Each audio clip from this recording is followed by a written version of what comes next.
Hello! Me, Maya, and my group, Eduardo, Martin, Marina, and Rafaela, are going to talk about Charles Dickens. We will explore more about his life, novels, and quotations. Dickens was born in Portsmouth, on the south coast of England, on the February 7th in 1812. When he was 12 years old, his father was incarcerated in the debtors' prison. Those facilities were destined to those who were not able to pay what they owed in order for them to work off their debt. Because of that, he left school and went to work in a shoe polish factory, since he was the eldest child and the rest of his family went into prison with his father. Even though he never had formal education, his writing skills allowed him to be regarded as the greatest novelist of the Victorian era and the creator of some of the world's best-known fictional characters. Also, it is important to remember the great amount of work he contributed with, as he wrote 15 novels, 5 novellas, and an uncountable number of short stories and non-fiction articles. Among his legacy, there is a profound wish to combat social inequality, seen in the fact that he campaigned vigorously for children's rights, education, and other social reforms that showed their importance also in his novels. His first successful publication was a serial in 1836 called The Pickwick Papers.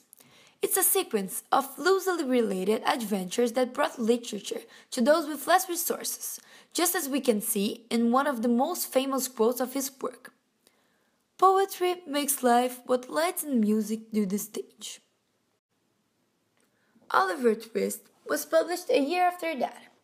It's also one of his best-known stories, and it is the first Victorian novel with a child as a protagonist. This touching plot tells the story of an orphan who escapes from a workhouse and travels to London where he meets the artful Dodger, a member of a gang of juvenile pickpockets which is led by the elderly criminal Fagin. It is because I think so much of warm and sensitive hearts that I would spare them from being wounded. Is an example that can illustrate how embracing his writing is in this novel. A year after that publication, Dickens got married to Catherine Hogarth, a Scottish lady with whom he had 10 children.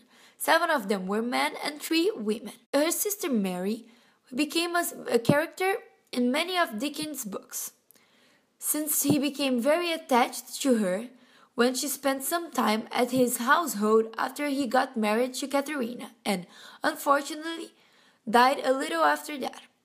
As you can see, their marriage was not perfect and they end up splitting up a few years later, when she moved out with their youngest child, Charles Dickens Jr. Catherine lived for another 20 years after the separation. Deprived of both the role of wife and mother, she never seemed to recover from the breakup of her marriage. A Christmas Carol is probably, if not the first, one of the most famous of his works. In the novel, Carol tells the story of a bitter, older miser named Ebenezer Scrooge, and his former transformation into a gentler, kindler man after visitations by the ghost of his former business partner Jacob Marley and the ghosts of Christmases past, present, and yet to come. By Christmas that year, it sold 6,000 copies and it continued to be popular into the new year. 8 stage adaptations were in production within 2 months of the book's publication. It is as popular today as it was 150 years ago. In fact, it even became a movie animation recently. Charles Dickens, through the voice of Scrooge, continues to urge us to honor Christmas in our hearts and try to keep the kindness and value charity through all the year. His next famous publication is David Copperfield, which was published in 1849 and is marked by the fact that many elements of the novel follow events in Dickens' own life, and critics say that it is probably the most autobiographical of them all. My meaning simply is that whatever I have tried to do in life, I have tried with all my heart to do well. That whatever I have devoted myself to, I have devoted myself to completely. In the great aims and in small, I have always been thoroughly in earnest. That shows the individualistic character of this work in particular.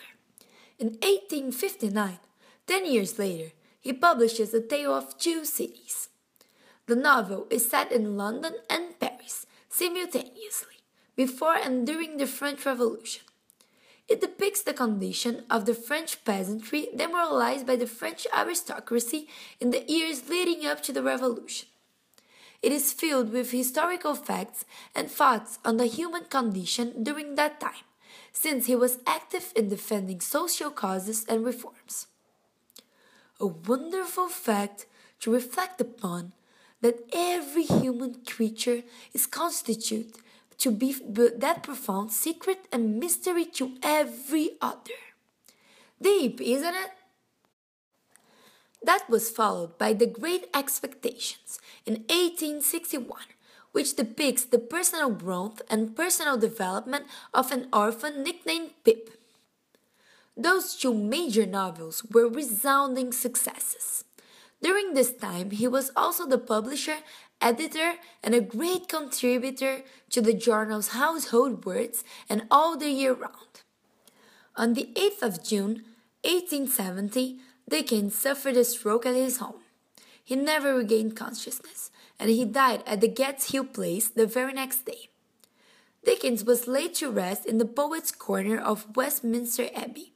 His last words were, on the ground, in response to his sister-in-law Georgina's request that he lay down. Museums and festivals celebrate Dickens' life and works until this day and exist in many places. Dickens will stipulated that no memorial be erected in his honor. However, a life-size bronze statue of Dickens stands in Clark Park in the Spruce Hill neighborhood of Philadelphia, Pennsylvania. Another life-size statue of Dickens is located at the Centennial Park, Sydney, Australia. Dickens was commemorated on the series €10 note issued by the Bank of England that circulated between 1992 and 2003. His portrait appeared on the reverse of the note, accompanied by the scene from the Pickwick Papers. In 2002, Dickens was 41 in the BBC's poll of the 100 Greatest Britons. All of this and much more just to say that his extraordinary writings keeps shaping lives until these days, making people dive head into his novels and create amazing relationships with his perfectly constructed characters.